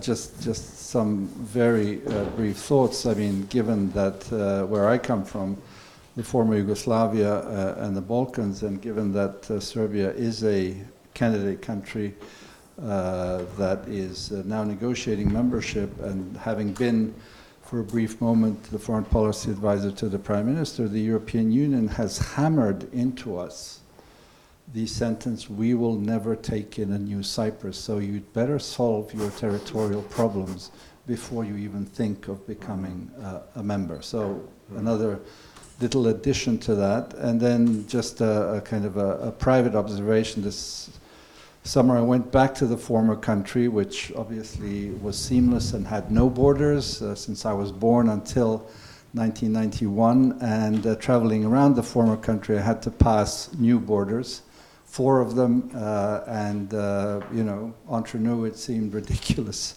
Having been without borders, now you have borders, and that throws back light onto the Irish border, which clearly is a burning question. And it's interesting that the European Union, which has difficulty in finding one voice on so many issues, on this particular issue is really adamant and unified and saying that it will be relentless in seeking and maintaining a backstop. Okay, I saw Milos wanted to ask a question, so go ahead. Thank you. I'm Milos Švec. I'm a permanent fellow here. I would like to make some remarks from probably history, law, and politics. Of course, I share fully also your comment. Borders are back on a daily scale now, not only in our debates, but also in practical politics.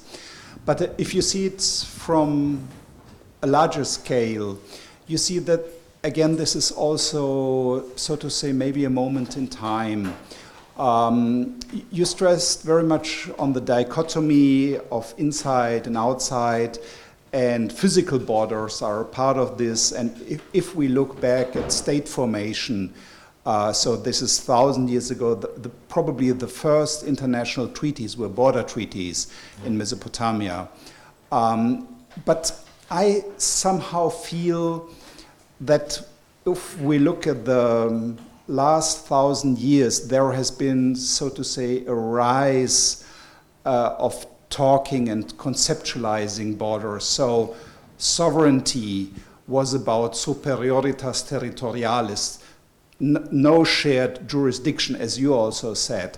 So this is, so to say, the icon of political acting: no shared sovereignty, no shared jurisdiction, no overlaps. But at the same time, if we consider the big questions of politics today, I mean, Fridays for Future, some of those challenges give us the impression that borders and territory may be some issue, not of the present, but, you know, past 20th century futures challenges. And I'm wondering if we not should engage in conceptualizing a world beyond territorial sovereignty borders, but defining the political community by challenges, tools, transnational options, and so on. I mean, I have no ideas how to solve that issue, and it's really a big problem. But some of my colleagues from legal theory or so, they are trying to go into that direction, thinking about, you know, energy, waste disposal, the oceans, and so on. So this is just very vague, but to give you some thoughts. Many thanks. Thanks. Can I jump on that immediately? Just because, I mean, I spend my whole life talking about transnational activism and going beyond borders, but I think it's a mistake, and that's why I'm wanting to work on this topic, to think that the question of territory and borders has gone away.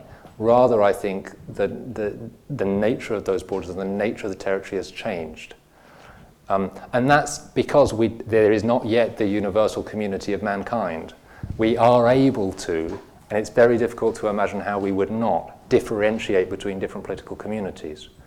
A crucial part of that way of differentiation is to do with different territories.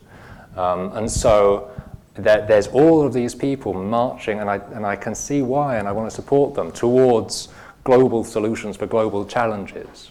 But I think if you ignore divided humanity, you risk just ignoring the real power imbalances, the structures of inequality and so on that divided humanity results in. And you can't just wish it away. So that's a little bit the reason for coming to this topic.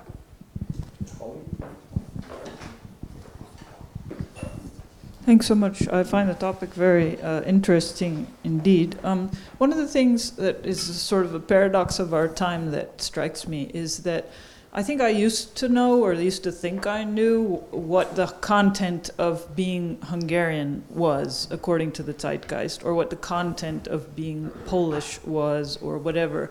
And I'm increasingly thinking that I don't know what the content of Hungarianness is. Because what's being articulated now within Hungarian politics is not what Hungarianness is, but what it isn't, and that what the only thing that you can say about what Hungarianness is that it's sovereign, and that we decide what it is, not you. And so, and I think the message that's being sent by Brexit is quite similar. We don't know what being British is, and it's not, that's not the question that we have to answer, but we get to decide, you don't. And what's interesting to me in that respect is this, that sovereignty, this crisis of sovereignty, if you will, or this perceived sense that one has to assert one's sovereignty, comes together with a hollowing out of content of what the sovereign entity is. And at the very same moment that this is happening, there's kind of vacuum or this perception that the idea of Europe has to be filled with content somehow to account for this lack. And I'm wondering, are there any circumstances in which we can imagine someone saying that Europe is sovereign? Like that you don't get to decide, we do, and who that we would be, and what that sovereign entity would be. And it goes back to the problem of Yugoslavia. In the 1974 Constitution of Yugoslavia, it was written into the Constitution, the right of secession of the constitutive republics. As long as there is an option for secession, can there be a sovereign state? Or will it always be a perpetual option to say no, to fall back on some other entity which is unquestionable in legal terms, in terms of its sovereignty, because that option is always forever possible? That, some kind of regression. And I think it's interesting right now that people in the United States are starting to think about blowing up the Union, right? Dismantling the United States. Like there's something going on here with the idea that of the right of secession being somehow revived in our time, which isn't, in some respects, it's kind of like a 19th century anti-imperial idea. So I think imperialism is interesting, but what the other form of that is anti-imperialism, and how powerful the anti-imperialist rhetoric is acting on all of this. Because even people who were formerly imperialist present themselves as anti-imperialist in nature, because that's part of the zeitgeist.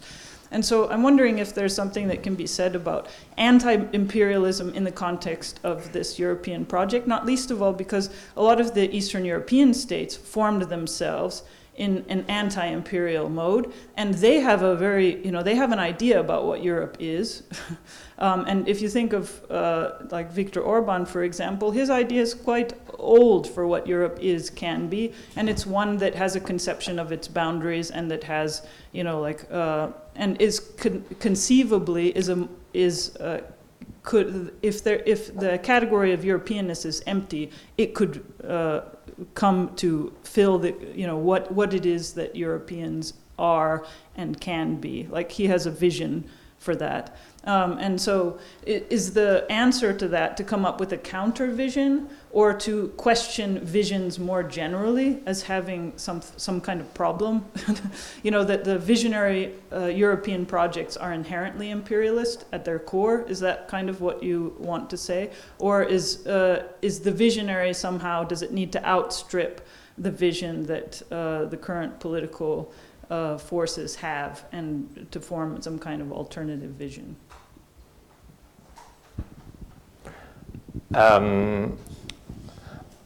I think that there's many different things in what you said which are all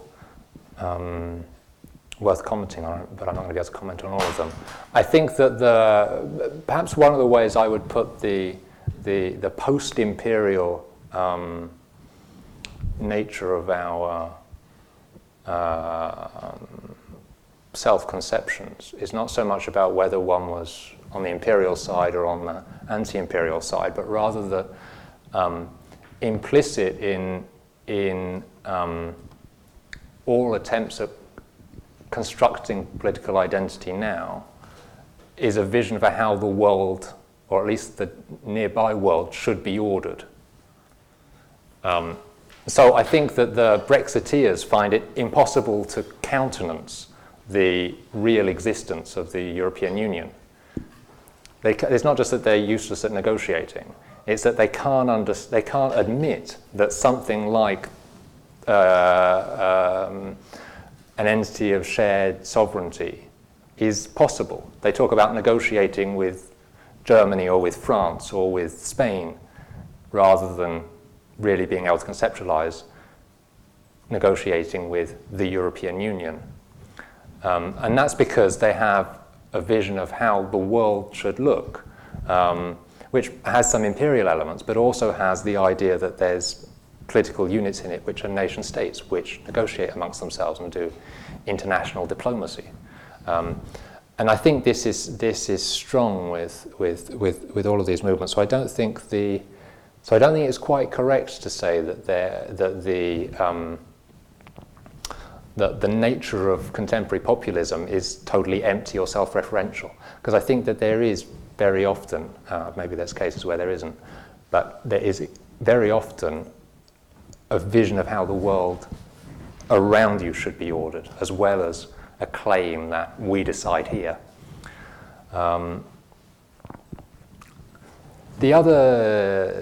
where I think that discourse is quite empty, and where politics as a whole seems to be quite empty, is that it's very detached often from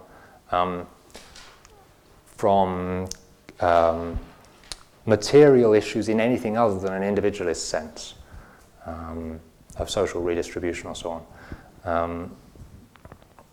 But I think that these are one of the effects of post-war is that material questions about land and territory don't get posed explicitly in the ways that they might have been in an age where war was much more present. They're still with us in cases of places that were recently in war, but in places that weren't recently in war, these aspects are not fully articulated. And so I think that why did no one in the UK in the Brexit context really think about the Irish question? It's not all just because they're in England. I mean, there are plenty of people did in Ireland, but in England, I don't think it's just because they're imperialist or they all dislike the Irish or so on. It's that these questions seem ancient. They didn't seem to be questions for today. Turns out that they are, very urgently. But it's this kind of abstraction of politics, or in this sense, I think it's right to say it's empty or merely performative. Okay, over there. Thank you. Hello, my name is Philippe. I'm part of an NGO called Our Common Future, and we are working, among other things, we're working on future governance models.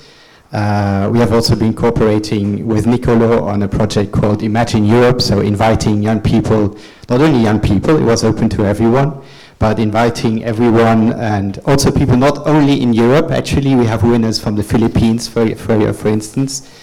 So inviting people to imagine Europe in the year 2050, so to look into the further future, because we are usually thinking about what happens next year or maybe in 2 or 3 years, but not so far ahead.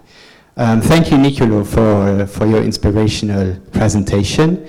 So I think at the very beginning you said that you didn't think Europe was a global concept, yet at the same time, I think it raises the claim very often that many of the principles and the values that it upholds are in a way also universal. So how can we reconcile this? And if we are thinking in terms of global governance, so maybe this could be a sign that the European Union is a temporary construction, and that when thinking of global governance, should the European Union, for example, should it promote and more openly support the creation of other unions? There are other unions existing, and then if the boundaries are not clearly set, could countries or territories, for example, belong to 2 or more unions at once? So in order to arrive at a more global governance world, which could be, I'm not saying it should be, but maybe it could be the aim as well of the European Union if it defends universal values. So we need to think of how to get there, and we don't claim to, of course, to have all the solutions for everyone. So, but at the same time, we want everyone to be on board. So could the creation of, for example, new unions or the support of these unions, could that be one way? Or would you have other ideas, maybe? I think that it's useful as a question to signal the fact that the ideas which were implicit in creating the European Union, or very present in the minds of various people who created it, were of course plans for universal peace, right? This is one of the traditions that the European Union is coming from, and so part of the European Union is trying to think of itself as a kind of prototype for the whole world.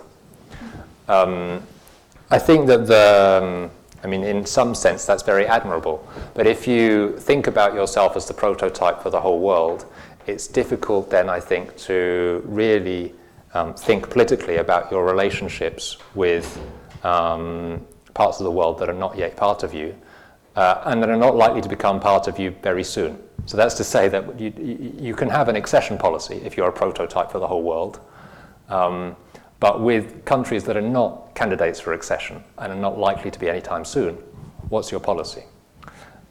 So then it goes very much in the direction of what I think the European Union should do to promote other unions and to see the ways in which they can overlap.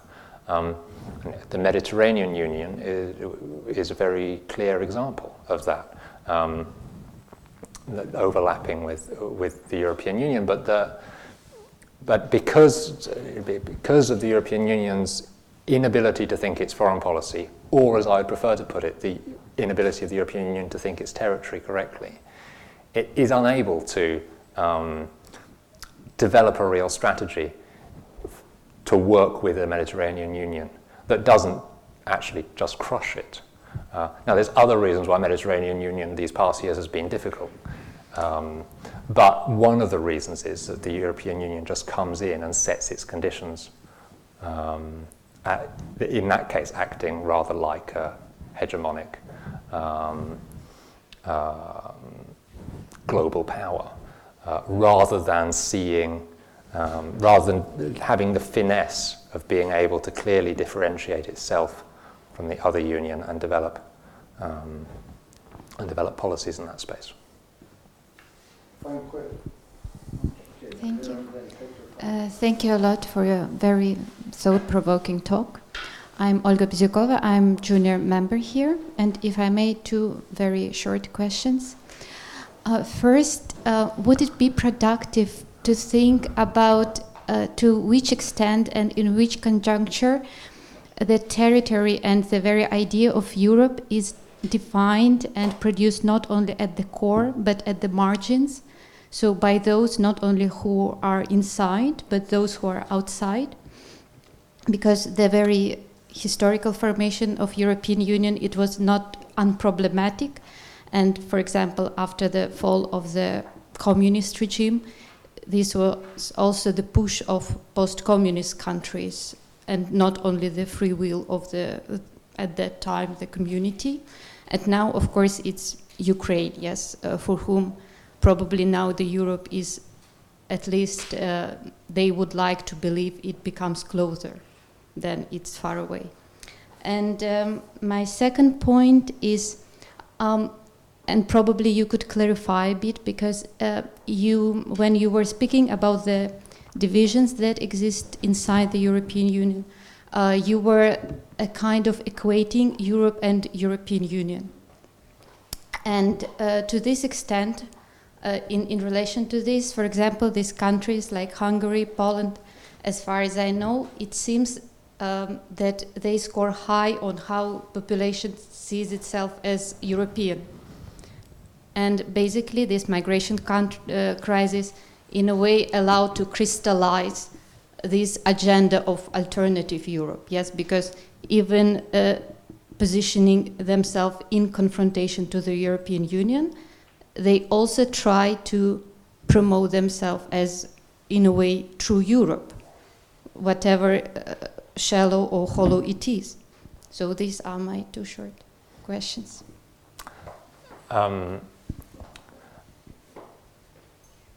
So I think I have three remarks.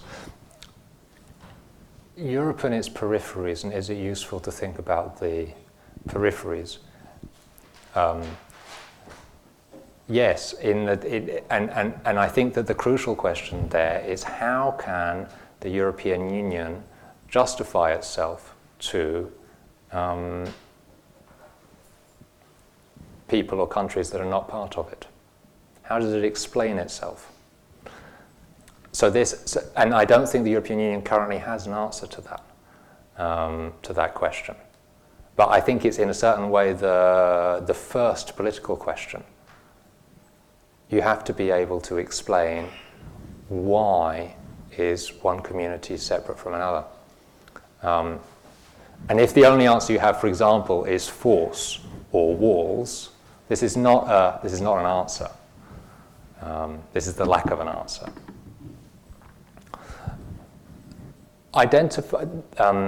Europe and the European Union.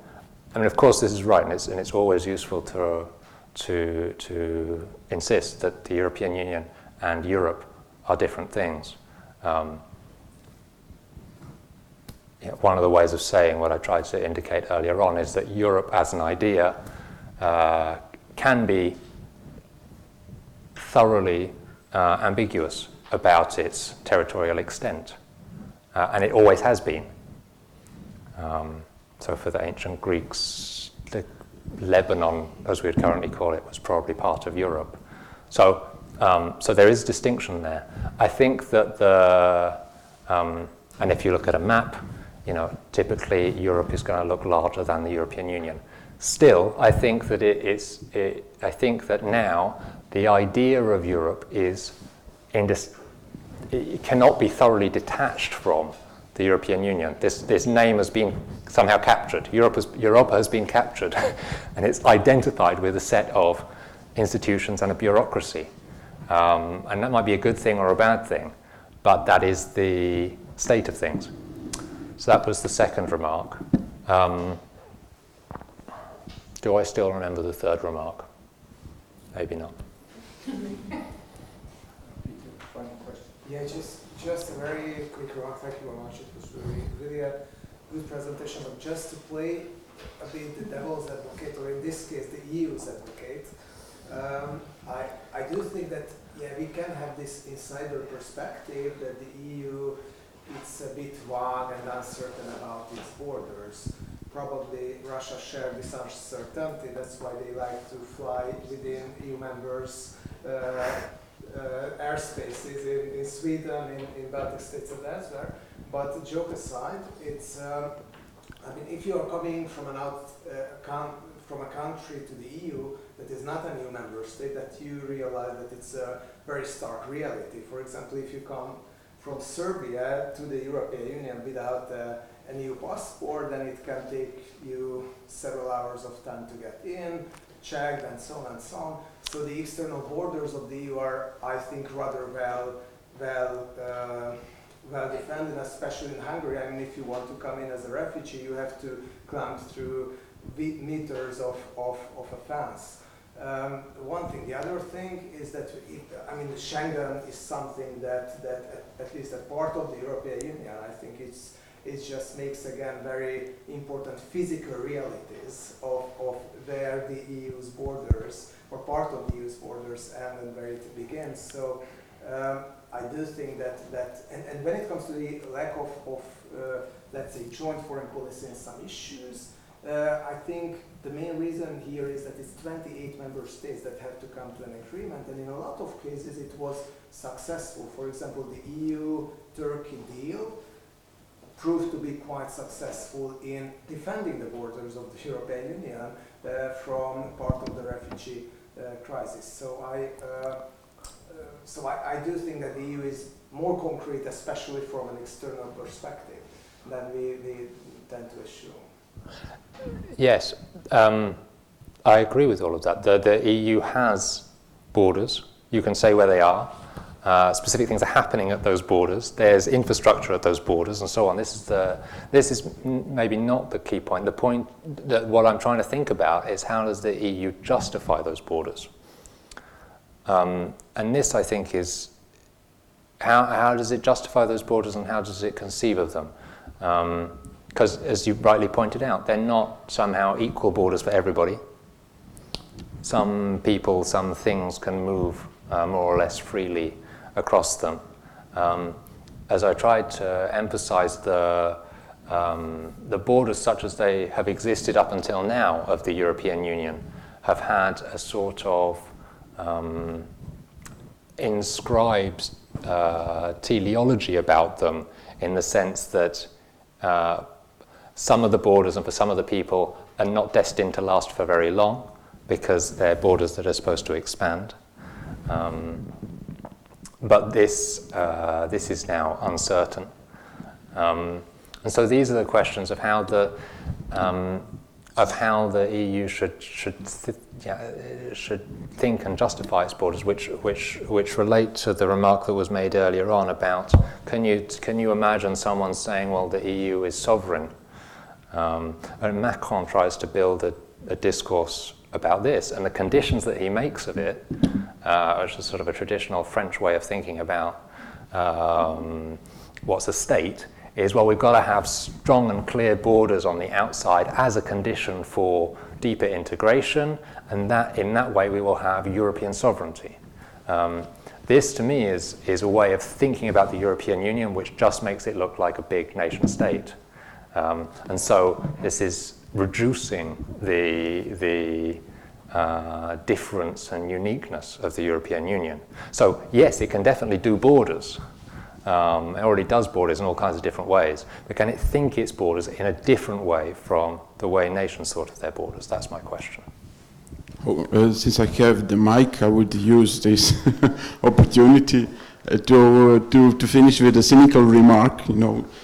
Since it was for me this symptom of this extraterritoriality of the EU is, of course, when many farmers with their tractors come to Brussels, and literally nothing happens there, because there is this play of the shifting power, because only local governments are directing to the Brussels, and Brussels is directing back to the government. So basically, EU has some kind of it has the territory of the all EU countries, and at the same time it subtracts itself to that point that has no territory its own, like even Vatican, it has some small city in the city, but when you come to Brussels, there is no such a thing, And it's obviously a game of the territorialization and deterritorialization in the function of the game of the power, simple that. And it's not so accidentally that it took its flag, these stars and this blue heaven, because it's overlapping its territories on the heaven, similarly also as the Vatican, maybe. So that would be my conclusion. Thank you. Yeah, I think that clearly the Vatican is, and the Catholic Church is an interesting example to compare forms of political community and in their relationships with territory. Of course, the thing with the European Union is that it's not clear whether you should go to Brussels or not. I mean, that's your point, is that you could, if you're unhappy with the agricultural policies, should you drive your tractor to Brussels? Or should you drive it to your national capital, or should you drive it to all of your national capitals? Or there's no answer to this question. That's the point about the mysterious nature of EU politics. Mystical. Well, yeah, mystical or mythical in like Europa. I mean, if you can find the Princess of Europa, you can find the democratic accountability of the European Union. Okay, between myth and reality, you're all invited to real cheese and real wine downstairs. And join me in thanking Niccolo and Grigorij for their presentation.